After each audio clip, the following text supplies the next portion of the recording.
As we enter the second week of Advent, the readings invite us to think about the nature of anticipation. When we think about an upcoming event, there's a spectrum to how we perceive it, and we refer to that anticipation. How we do that gives us a little bit of insight into how we feel about it.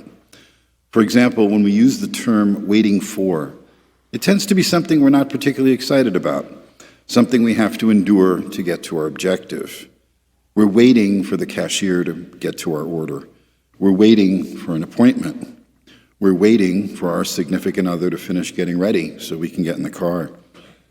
When we use the term looking forward to, there's a feeling of eagerness to our anticipation. We look forward to the weekend. We look forward to vacation time. Or we look forward to a movie that we want to see. But when we're preparing for something, we say, we're getting ready. It's an active, eager participation. We're not just marking the time here, we're doing something about it. We say we're getting ready when we talk about big things, things that mark a change in our lives. We're getting ready for the graduation. We're getting ready for the new house. We're getting ready for the baby. Advent is a season of such eager, active participation.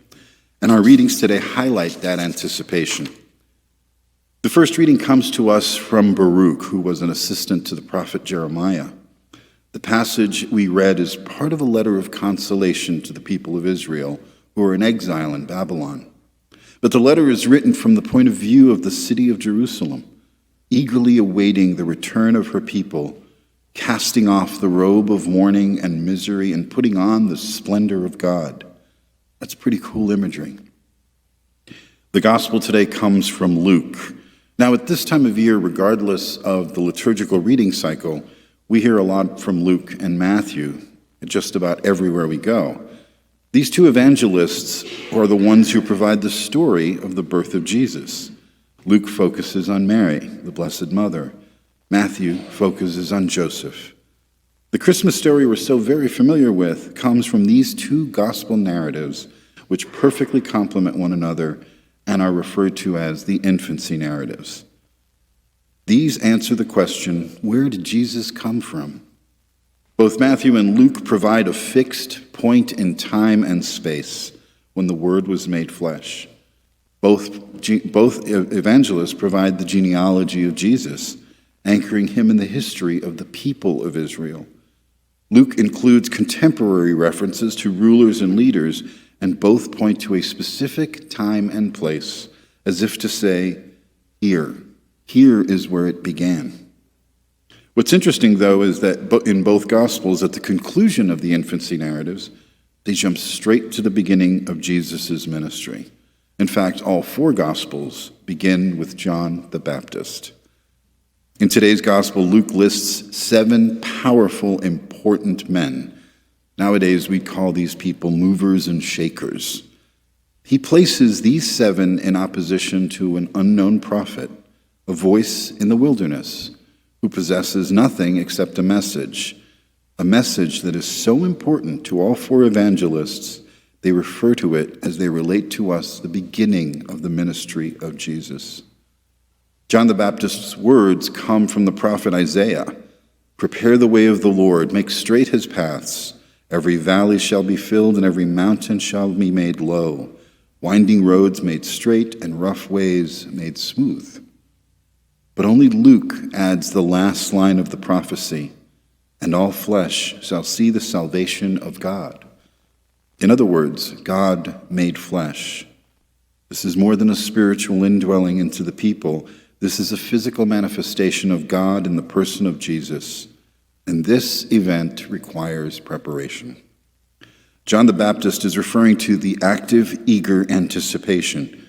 He's telling everyone to get ready for the kingdom, not just to look forward to it, but to get ready for it, to make changes. What does that mean? Well, if you look at it in human terms, when we invite someone over to our house, we get ready by picking up clutter, putting away chaos of the last project, and making something tasty to eat. It's not because the clutter and the chaos will keep our guests away, but because we want to make them feel welcome and appreciated. When we first bought our house, we had some pretty serious renovations to do, and I'm pretty sure my neighbor had a very special sensor built in and knew when my house was at peak chaos and would pop over to say hi. I was embarrassed. I wasn't embarrassed about the mess because we're in the middle of renovations, but I was disappointed that I couldn't give her my undivided attention. I was afraid to make her feel like she was intruding instead of making her feel really welcome, which she was. If we want to welcome the Lord into our hearts and minds, we need to remove the clutter and chaos that we've placed there ourselves. Obstacles like pride and selfishness, rationalization, fear. We need to clear the path, not because Jesus can't overcome obstacles, but because we want to be free to focus on him. John the Baptist's message is all about fundamental change, letting go of things that keep us from receiving the Lord in our hearts and minds. John's baptisms weren't just about cleansing of sin. It was about a new way of life, a commitment to God. Now we who have been baptized are on that path that John calls us to be on. And Advent gives us an opportunity to recommit ourselves to receiving the Lord. We may not need to totally renovate our hearts, but we can always use a little fluff and buff. John tells us to prepare for the Lord by making straight his path. We need to fill the valleys in our lives where there's something lacking. Maybe some time for prayer, or maybe learning more about the faith. Maybe it's healing a relationship that's left a hole in our heart. Maybe it's spending time with people that need our presence. We need to make the mountains low.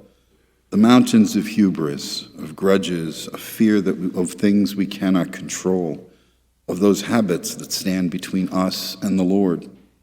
We need to straighten the winding roads of overcomplication and overcommitment that keep us from getting to the Lord easier.